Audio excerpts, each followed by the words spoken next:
মাসিক চলাকালীন অবস্থায় মা বোনেরা ৬টি কাজ করতে পারবে না। ইসলাম এটা নিষেধ করে দিয়েছে, কঠোরভাবে নিষেধ করেছে। কোরআন আল কারীমে আল্লাহ তাআলা খুব চমৎকারভাবে সূরাতুল বাকারা ২২২ নম্বর আয়াতে এই নিষেধাজ্ঞা দিয়ে দিয়েছেন। মা বোনেরা মাসিক চলাকালীন অবস্থায় তারা এই ৬টি কাজ করতে পারবে না। মা বোনদের যে মেনস্ট্রুয়েশনাল পিরিয়ড হয় মাসিক চলাকালীন, অর্থাৎ প্রত্যেক চন্দ্র মাসে যে মাসিকটা হয়, তাদের যে রক্তক্ষরণ হয়, এটা একেবারে স্বাভাবিক। যালিকা হুকমুল্লাহ ইয়াহকুম বাইনাকুম, আর এটা হচ্ছে আল্লাহ তাআলার বিধান।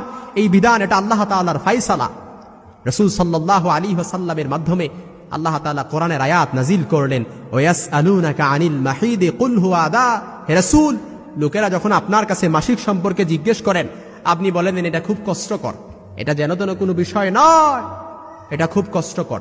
এই জন্য কোনো ছোট যারা মাসিক নতুন হয়, যারা পিরিয়ড হয়, মা আছে, আপনি আপনার মেয়েকে বুঝান। বড় বোন থাকলে ছোট বোনকে বুঝান, এই মাসিক সম্পর্কে এই লজ্জা নয়, এগুলো জানতে হবে। এটা হচ্ছে আল্লাহর বিধান, ফরজ বিধান। এই বিধান সম্পর্কে আপনাকে জানতে হবে।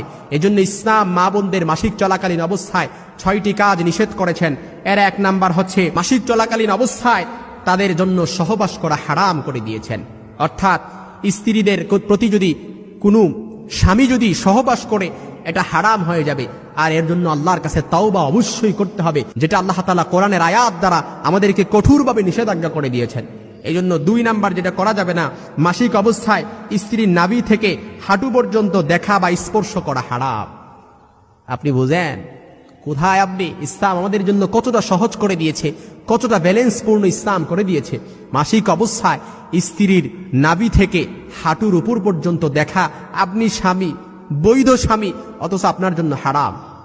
ভালো করে গানগুলো খরগোশের গানের মতো খাড়া করে শুনে নেন আর ভালো করে বুঝে নেন। ৩ নাম্বার, মাসিক অবস্থায় নামাজ পড়া যাবে না এবং তার কাজা স্ত্রীদের জন্য মাফ, নারীদের জন্য মাফ। সুবহানাল্লাহ বিহামদি। ইসলাম কতটা ব্যালেন্সপূর্ণ, কতটা সহজ।